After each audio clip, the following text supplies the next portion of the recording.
हमारी एकता का आधार है, पहली बात है हमारी मातृभाषा। संघ प्रमुख मोहन भागवत ने एक बार फिर कहा है कि सभी भारतीयों का डीएनए एक है, चाहे वो किसी भी धर्म के मानने वाले हों।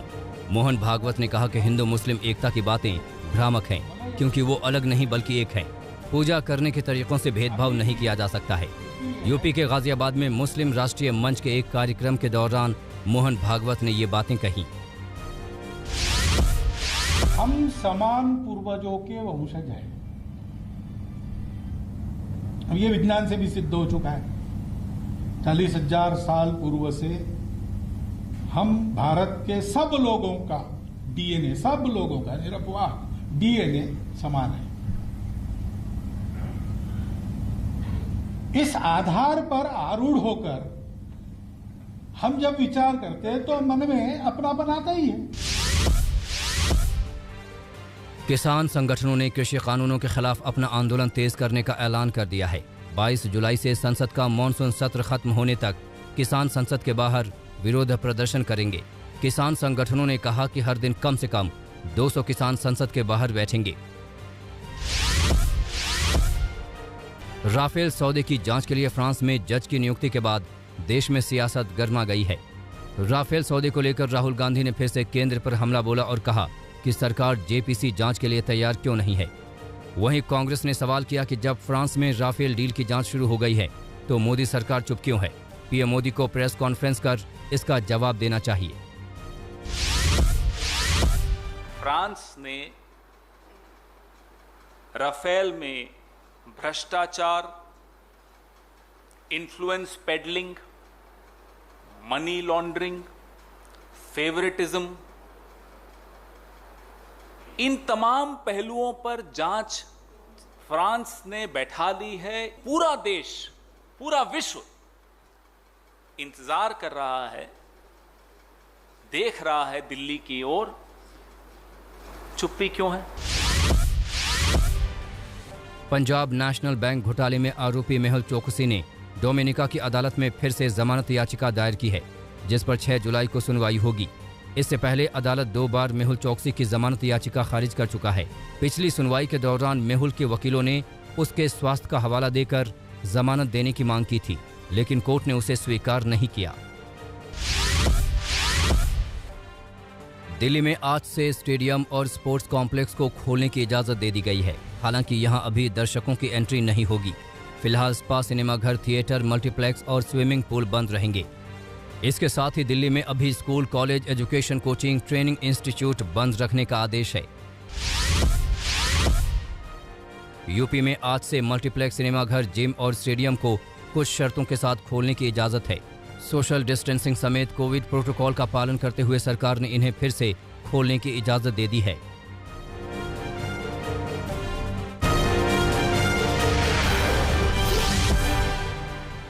पुष्कर सिंह धामी उत्तराखंड के नए मुख्यमंत्री बन गए हैं। कल राज्यपाल बेबी रानी मौर्य ने पुष्कर सिंह धामी को मुख्यमंत्री पद की शपथ दिलाई। शनिवार को हुई बीजेपी के विधायक दल की बैठक में धामी के नाम पर सहमति बनी थी। पुष्कर सिंह के नाम के ऐलान के बाद कुछ नेताओं की नाराजगी की भी चर्चा थी। हालांकि नाराज बताए जा रहे सतपाल महाराज ने सीएम के बाद मंत्री के तौर पर सबसे पहले शपथ ली। इसके साथ हरक सिंह रावत, धन सिंह रावत, बंशीधर भगत, यशपाल आर्य, सुबोध उनियाल, अरविंद पांडे, बिशन सिंह, गणेश जोशी और रेखा आर्य ने मंत्री पद की शपथ ली। ये सभी पहले भी मंत्रिमंडल में शामिल थे। आजीविका का पूरी निर्भरता केवल और केवल ये पर्यटकों से और आने वाले लोगों से या श्रद्धालुओं से होती थी। उनकी आजीविका पर प्रश्न जो है बहुत मुश्किल में उनका जीवन खड़ा हो गया। इस समय जीवन की उनकी बड़ी कठिन राह इस समय हो गई है। हमारा प्रयास होगा कि उसको रास्ते पर लाएं और नौजवानों के जो पीछे हमारे जितने भी हमारे बैकलॉग हैं वो बैकलॉग हम भरेंगे और जो हमारे यहाँ पर पोस्टें खाली हैं उन पोस्टों को भरेंगे, नौजवानों को रोजगार से जोड़ने का काम करेंगे। यूपी में जिला पंचायत अध्यक्ष के चुनाव के नतीजों के बहाने असदुद्दीन ओवैसी ने समाजवादी पार्टी पर हमला बोला। ओवैसी ने कहा कि एक सियासी पार्टी खुद को बीजेपी का सबसे प्रमुख विपक्षी दल बताती है। जिला पंचायत के चुनाव में उनके 800 सदस्यों ने जीत दर्ज की थी, लेकिन अध्यक्ष के चुनाव में मात्र 5 अध्यक्ष की सीटों पर उनकी जीत हुई है। ऐसा क्यों? इसके साथ ओवैसी ने 19% आबादी के बावजूद यूपी में एक भी मुस्लिम जिला पंचायत अध्यक्ष न बनने पर भी सवाल उठाए। लंबे समय के बाद लालू यादव आज पार्टी कार्यकर्ताओं को संबोधित करेंगे। राष्ट्रीय जनता दल की स्थापना के 25 साल पूरे होने पर पार्टी की ओर से एक कार्यक्रम का आयोजन किया गया है। लालू यादव इस वर्चुअल कार्यक्रम का उद्घाटन करेंगे और फिर कार्यकर्ताओं को संबोधित करेंगे। इस कार्यक्रम को लेकर पटना में आरजेडी दफ्तर के बाहर पोस्टर लगाए गए हैं, जिसमें लालू यादव की भी तस्वीर लगाई गई है। कैप्टन हमारा तेजस्वी यादव जी थे, उनका चेहरा था। आदरणीय लालू प्रसाद जी के लाल हैं तेजस्वी यादव जी, इसके लिए पोस्टर और तस्वीर की जरूरत नहीं है। लेकिन जिन्होंने लाल कृष्ण आडवाणी जी का, मुरली मनोहर जोशी जी का, जीते जी पोस्टर से तस्वीर हटा दिया, जॉर्ज फर्नांडिस जी का तस्वीर हटा दिया, अटल जी को भूल गए, ये पहले अपने गिरेबान में झांके। यहाँ तो आदरणीय लालू प्रसाद जी, श्री तेजस्वी यादव जी, जनता के दिलों में तस्वीर लगी हुई है। बिहार में इस्तीफे की पेशकश करने वाले जेडीयू के मंत्री मदन सहनी को बीजेपी से मंत्री नीरज सिंह बबलू का साथ मिला है। नीरज सिंह ने कहा है कि मदन सहनी ने जो आरोप लगाए हैं, मुख्यमंत्री को उस पर तुरंत संज्ञान लेना चाहिए। कुछ दिन पहले अफसरशाही से नाराज मदन सहनी ने कहा था कि उनकी बात चपरासी तक नहीं सुनते, और इसके बाद उन्होंने अपने इस्तीफे की पेशकश कर दी थी। तो मदन सहनी जी का मामला मीडिया में आ गया है, इस्तीफा तक पेशकश कर दी, तो माननीय मुख्यमंत्री जी को इस पर तुरंत संज्ञान ले लेना चाहिए, क्योंकि कोई भी मिनिस्टर, हम समझते हैं कि विकास के काम को लेकर के चिंतित रहता है, और हम लोग भी हमेशा विकास का कुछ नया काम करने के लिए प्रयासरत रहते हैं। अधिकारियों का सपोर्ट उसमें मिलना चाहिए मजबूती से।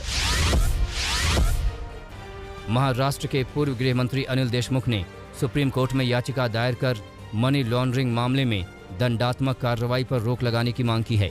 ईडी ने अनिल देशमुख को समन जारी कर आज पेश होने को कहा है।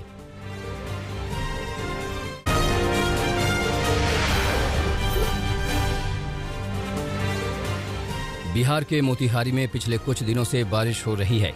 इस वजह से सिकरहना नदी उफान पर है। नदी का जलस्तर बढ़ने से किनारे पर मिट्टी का कटाव जारी है। किनारे पर बना मकान उसी हाहाकारी लहरों में समा गया। चंद सेकंड में वो मकान धराशायी हो गया। गनीमत थी कि हादसे के वक्त उसमें कोई नहीं था। सीतामढ़ी में एक हादसा सामने आया। 12 पथ पर सड़क पार करने के दौरान बुलेट सवार 2 बाइक तेज धार में बहने लगे। हादसे के बाद रेस्क्यू ऑपरेशन करने पहुंचे एसडीआरएफ की टीम ने काफी देर तक उफनती नदी में युवकों को तलाशा, लेकिन उनमें से एक को ही बचाया जा सका। दूसरे युवक का सुराग नहीं मिला। लगातार बारिश के बाद बिहार के रक्सौल में भी हालात बदतर होते जा रहे हैं। घरों में पानी भरा है तो पूरे गांव का हाल तालाब जैसा हो गया है। ऐसे में लोगों को दूसरी जगह से आने जाने के लिए नावों का सहारा लेना पड़ रहा है। क्षमता से ज्यादा सवारी होने से हमेशा डर बना रहता है। बिहार के सुपौल में कोसी तटबंध के अंदर जाने वाले सैकड़ों गांवों पर खतरा मंडराने लगा है। बाढ़ ने वहां तबाही मचाना शुरू कर दिया है। कोसी नदी उफान पर है। इसका असर किनारे बसे इलाकों में दिखने लगा है। घरों में पानी भर गया है। शनिवार को नेपाल कोसी बराज से 2 लाख क्यूसेक पानी छोड़ा गया, जिसके बाद बाढ़ के हालात गंभीर हो गए। वहां बड़ी संख्या में लोगों को सुरक्षित स्थानों पर शिफ्ट होना पड़ा है। दरभंगा के कुशेश्वर स्थान में बाढ़ का कहर दिखने लगा है। कमला बलान नदी का पानी गांव में घरों तक पहुंचने लगा है और धीरे धीरे तबाही मचाना शुरू कर दिया है।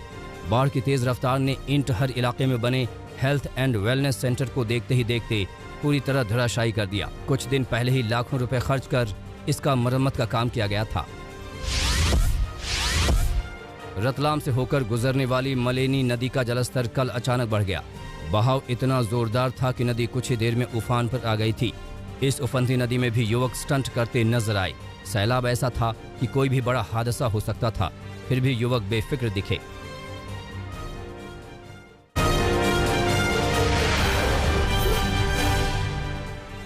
दिल्ली में पंजाब पुलिस ने अवैध हेरोइन बनाने के कारोबार का पर्दाफाश किया है। पुलिस ने 5 अफगानी नागरिकों को गिरफ्तार किया है। आरोपियों से करीब 17 किलो हेरोइन भी जब्त की गई है। उसकी कीमत करीब 80 करोड़ बताई जा रही है। पुलिस की छापेमारी की यह कार्रवाई करीब 10 घंटे चली। इसमें पंजाब पुलिस ने कुछ अहम दस्तावेज भी बरामद किए हैं, जिनके आधार पर जांच की जा रही है। अब बिल्डिंग के मालिक से भी पूछताछ की तैयारी है। बिहार के छपरा में तेज रफ्तार बेकाबू बुलेरो ने पति पत्नी और एक युवक को टक्कर मार दी। हादसे में तीनों की मौत हो गई। बुलेरो की चपेट में आकर कुछ और लोग जख्मी हो गए। जानकारी के मुताबिक बुलेरो सिवान से छपरा की ओर जा रहा था। तभी सड़क के किनारे इंतजार कर रहे दंपत्ति को उसने रौंद दिया। इस घटना के बाद से परिजनों में मातम पसरा है। महाराष्ट्र के औरंगाबाद में प्लास्टिक दाने के गोदाम में भीषण आग लग गई। इस आग में लाखों के नुकसान की आशंका जताई जा रही है। गोडाउन में लगी आग से किसी का जानी नुकसान नहीं हुआ है। यहाँ आसपास में कई दुकानें थीं, लेकिन उन्हें नुकसान नहीं पहुंचा। आग में एक 2 व्हीलर भी जलकर खाक हो गया। दमकल की 3 गाड़ियों को आग बुझाने में कड़ी मशक्कत करनी पड़ी।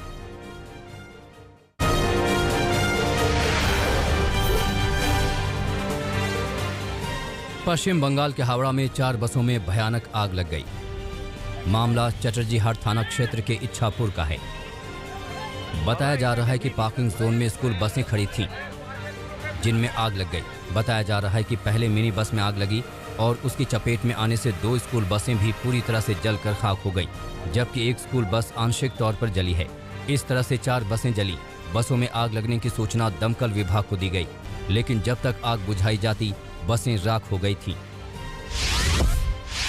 मैं जब आया इधर, हम लोग बहुत यहाँ पर लोग था, तो जब देखा कि इसमें आग लग रहा है, जल रहा है, तो कोई दमकल को कोई फ़ोन कर रहा था, कोई पुलिस को फ़ोन कर रहा था। गाड़ी 2 जल रहा था, तो दमकल आया, उसके बाद पुलिस आया, तो फिर इसको आग को बुझाया गया। मैं इतना ही देखा, कैसे आग लगा इसको हम नहीं देखा। हम लोग आए जब यहाँ पर, तो आग लग रहा था, यहाँ मैंने जल रहा था। ऐसा गाड़ी, दोनों गाड़ी जल रहा था, कोई जल रहा था। फिर तीसरा गाड़ी में आग लगने वाला था, तो दमकल आ गया यहाँ पर, तो बच गया उससे। उत्तर प्रदेश के शामली में 3 वांटेड आरोपियों ने पुलिस के सामने आत्मसमर्पण कर दिया। साथ ही पुलिस से गुहार लगाई गई कि उनका एनकाउंटर न किया जाए, बल्कि उन्हें गिरफ्तार कर लिया जाए। अब वो अपराध से तौबा कर रहे हैं। तीनों आरोपी गैंगस्टर एक्ट में वांछित थे। तीनों आरोपियों ने कैराना कोतवाली में आत्मसमर्पण किया। थाना कैराना पर पंजीकृत गैंगस्टर एक्ट के 3 अभियुक्त जो ग्राम रामड़ा थाना कैराना के रहने वाले हैं, इन तीनों के द्वारा थाने पर स्वयं आकर वहां पर आत्मसमर्पण किया गया। और इन तीनों पर पूर्व में बलवा, हत्या के प्रयास और चोरी सहित काफ़ी मुकदमे पंजीकृत हैं।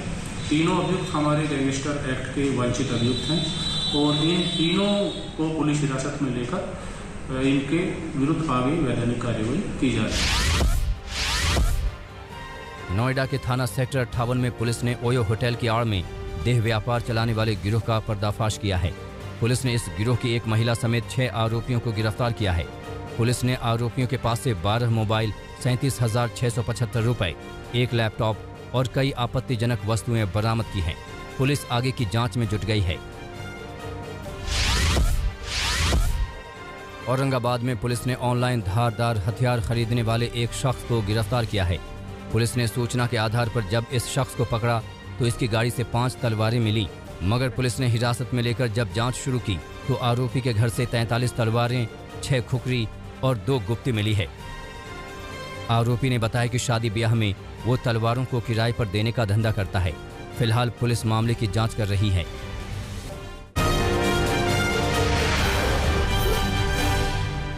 फिलीपींस में सेना का विमान लैंडिंग के वक्त दुर्घटनाग्रस्त हो गया। हादसे में 29 लोगों की मौत हो गई। प्लेन में सवार करीब 50 सैनिकों को बचाया गया। 92 सैनिकों को लेकर प्लेन ने कागायन डी ओरो सिटी से उड़ान भरी थी, लेकिन प्लेन में आग लगने की वजह से बड़ा हादसा हो गया। गाजा पट्टी में हमास के ठिकानों पर हवाई हमले पर प्रधानमंत्री नेफ्ताली बेनेट ने बयान दिया है। उन्होंने कहा कि अगर गाजा पट्टी ने कोई गड़बड़ी की तो उसे कड़ा जवाब दिया जाएगा। साथ ही कहा कि गाजा के निवासियों को नुकसान पहुंचाने में हमारी कोई दिलचस्पी नहीं है, लेकिन हिंसा करने की कोशिश की तो बर्दाश्त नहीं किया जाएगा। दुनिया में कोरोना संक्रमितों का आंकड़ा 18 करोड़ 43 लाख के पार हो गया है। 39,89,000 से ज्यादा लोगों की इस महामारी से जान जा चुकी है। अब तक 16 करोड़ 87 लाख से ज्यादा लोग कोरोना को मात देने में कामयाब हुए हैं। ऑस्ट्रेलिया के न्यू साउथ वेल्स में कोरोना के रिकॉर्ड मामले आने के बाद रविवार को गिरावट दर्ज की गई। पिछले 24 घंटे में यहां सिर्फ 35 नए मामले सामने आए, जबकि पिछले 2 हफ्ते के दौरान यहां सबसे ज्यादा डेल्टा कोरोना वायरस के मामले दर्ज किए गए थे। दक्षिण अफ्रीका ने चीनी कोरोना वैक्सीन सिनोवैक को आपात इस्तेमाल के लिए मंजूरी दे दी। ये वैक्सीन 18 से 59 साल की उम्र के लोगों को लगाई जाएगी। दक्षिण अफ्रीका सरकार ने देश में बढ़ते हुए कोरोना केस और टीकाकरण में कमी की वजह से ये फैसला लिया। दक्षिण अफ्रीका में शनिवार को 26,000 से ज्यादा मामले दर्ज किए गए।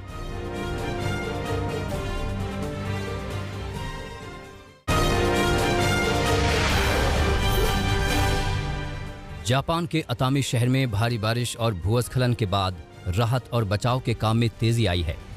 सेना के करीब 1000 जवान रेस्क्यू ऑपरेशन में जुटे हैं। हादसे में अब तक 2 लोगों की मौत हो गई है। 20 से ज्यादा लोग लापता हैं। भूस्खलन से 80 से ज्यादा घर तबाह हुए हैं। चक्रवाती तूफान एल्सा ने हैती और डोमिनिका गणराज्य के दक्षिणी तटों पर तबाही मचाई है। तूफान की वजह से कई पेड़ उखड़ गए और मकानों की छतें उड़ गईं। इस हादसे में 3 लोगों की मौत हो गई है। 37 किलोमीटर प्रति घंटे की रफ्तार से हवाएं चल रही हैं। साइप्रस के जंगलों में भीषण आग की वजह से 4 लोगों की मौत हो गई है, जबकि कई घर जलकर खाक हो गए हैं। तेज हवा की वजह से जंगल में लगी आग तेजी से फैल रही है। इस वजह से आसपास के इलाकों को खाली करा लिया गया है। 74वें कांस फिल्म फेस्टिवल का पोस्टर रिलीज हुआ। इस साल के आधिकारिक पोस्टर में स्पाइक ली की तस्वीर लगी है। स्पाइक ली ही वो शख्स होंगे जो प्रतिष्ठित पाम d'Or अवार्ड के विजेता की घोषणा करेंगे। यूरो कप में 7 और 8 जुलाई को सेमीफाइनल मुकाबला खेला जाएगा। पहले सेमीफाइनल में इटली और स्पेन की भिड़ंत होगी, जबकि 8 जुलाई को होने वाले दूसरे सेमीफाइनल में इंग्लैंड और डेनमार्क में मुकाबला होगा। जीतने वाली 2 टीमें 12 जुलाई को यूरो कप का फाइनल मुकाबला खेलेंगी।